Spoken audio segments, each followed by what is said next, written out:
انسوا اي حادق فات عشان نخلي الانسولين يعدي الفلنكات. رحبوا معايا بفطيره بلح قشطه كاستر وعليها مكسرات. سمي الله ونبتدي. ومعانا اول واحد ترويقه، والمكان ده انتشر مؤخرا وهو جاي من المنصوره.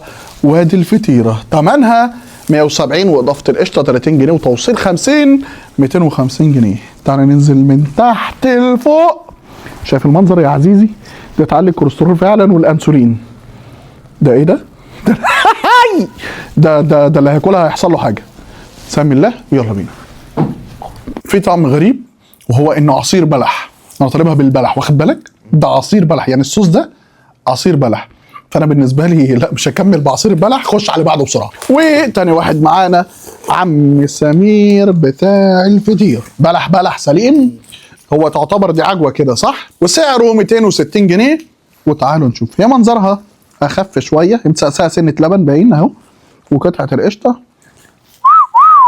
ومحشيه من جوه كاستر. شايف الكاستر يا عزيزي؟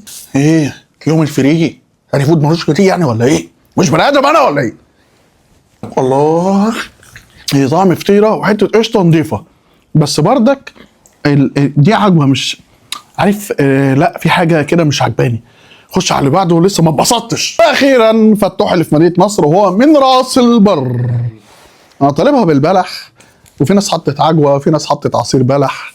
ثمنها 370 جنيه شامله التوصيل.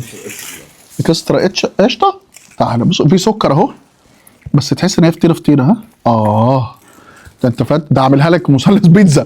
هعملها مثلث بيتزا. هي دي بقى بتاعت راس البر. تعالى نفتح من جوه. بص كاستر. طب هنشيل القشطه ونرجع لها تاني. خليك يا حاجه هنا، جاي لك. محشيه بردك عجوه، واخد بالك؟ نضرب كده، نرجع حته القشطه كما كانت. طعمها حلو قوي، بس مش هي اللي ببالها هاني فود، فاهم؟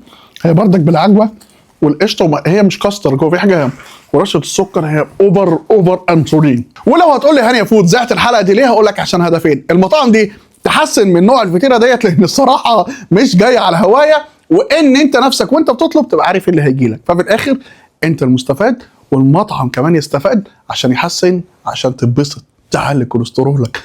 طعم بتاع زمان بتاع ست وستك، فيديو بتاع زراعه الشهر هينزل، خش دور عليه عشان هتلاقيه بعد كام يوم. سلام.